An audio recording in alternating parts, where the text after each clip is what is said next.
This YCN segment is brought to you by M.J. Harrington and Company, jewelers and designers since 1948.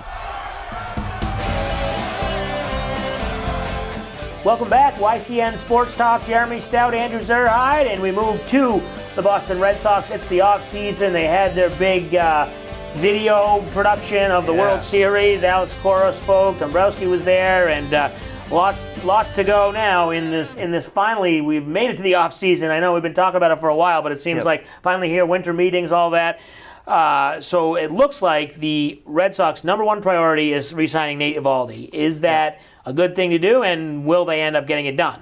Yeah, I definitely think they could use another starting pitcher, and just the way Eovaldi performed in that playoff run, especially the World Series, I think you got to reward him with a contract. The Red Sox are not going to pay through the roof. They don't exactly have money to spend, but I do think they'll try to bring him back. Some people have been talking about making him a closer. That's not where his strength is. He can definitely come out in the bullpen if you need him for the playoffs. Right. But really, as a starter, we saw what he did on very short rest. I think he had 1 day of rest, and then Game 3 of the World Series, when he pitched 6 innings in the extra innings game on 1 day of rest. I mean, that was remarkable. The Sox definitely want to bring him back. The price has to be right, though. I'm thinking 12, 13, 14 mil, somewhere around there. You know, he's kind of an older pitcher. He definitely needs to cash in. This is going to be the last big contract of his career. Nate definitely, he needs that money. But the Sox definitely, they're one of the top contenders. I think I also heard the Astros are in the mix.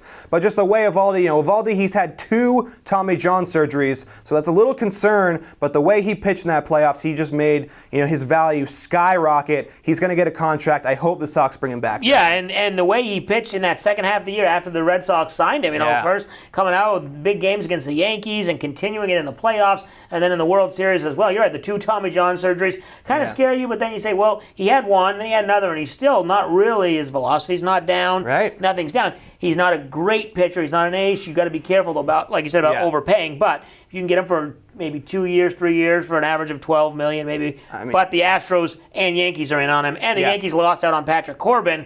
So now you wonder if they're going to be even going harder after Eovaldi. Yeah, I think Eovaldi, I think I heard that, he used to be a Yankee. We can't forget about that. He kind of came up through their system. I think Nathan wanted to re-sign with them. The Yankees wouldn't sign him. So maybe Nathan kind of feels a little burned by the Yankees. Maybe he doesn't want to go back, and especially his time in Boston. Maybe he feels like the Yankees kind of his rival now, and just the way he threw against the Yankees. Kind of during the regular season, he was kind of average against most teams, but when he went up against the Yankees, I think in the entire season, over like 30 innings against the Yankees, he allowed like 1 earned run or something. Right, and that's part of the reason why Cora bumped him in that rotation earlier, because they just would rather have him than Porcello or something. But they need him back. They need a closer back. What do they do about a closer? They're probably not getting Kimbrel. I think that ship sailed. Are they moving Barnes to a closer? Because I don't think they're going to pay for a big-name closer. Yeah, either Barnes or Brazier. Those 2 guys, they're a little hard to be a closer. Barnes had a really good season last year, breakthrough season. I could see the Red Sox kind of trying him out at closer, not signing anybody, maybe going up until the trade deadline next season, trying to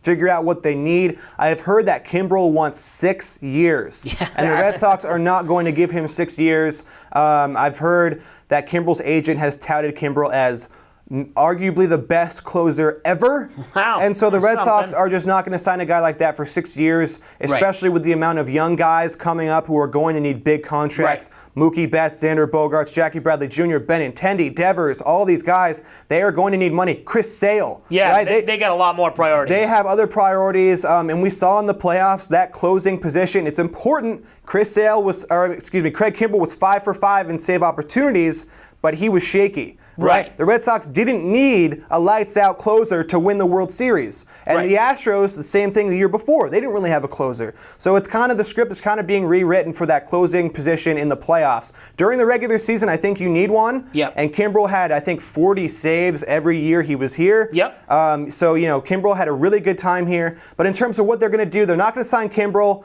I think they will probably audition Barnes. Brazier, he's a good strikeout guy. He can throw hard. I think they're going to wait up until the deadline and then maybe trade for somebody. They're not going to go out and sign an all-star. They're not going to spend a lot of money. They just re-signed Tyler Thornburg, one-year deal. $1.75 million. We'll see how that plays out if he gets much action this year or he kind of gets over his injury. Yeah. Quickly before we go, Yankees looking possibly to go after Manny Machado. Would you like to see them go after him and spend some more money? I would like them to sign Manny Machado to a huge contract. I don't want the Yankees to get better, but one, Manny Machado is kind of a villain. Right, In terms yeah. of, Red Sox Nation, kind of a villain, so it would be kind of fun to see the Yankees with Machado. That lineup would be dangerous. Stanton, Judge, Machado. And they already hit the most home runs of any team ever in the history of the game last year, so they'd be even better. I think it would be really fun, and it would make the rivalry even closer. And last year, both those teams won 100 games. I can't imagine adding Manny Machado to that mix. It could be an interesting season. Both teams could win 100 games again next year, so lots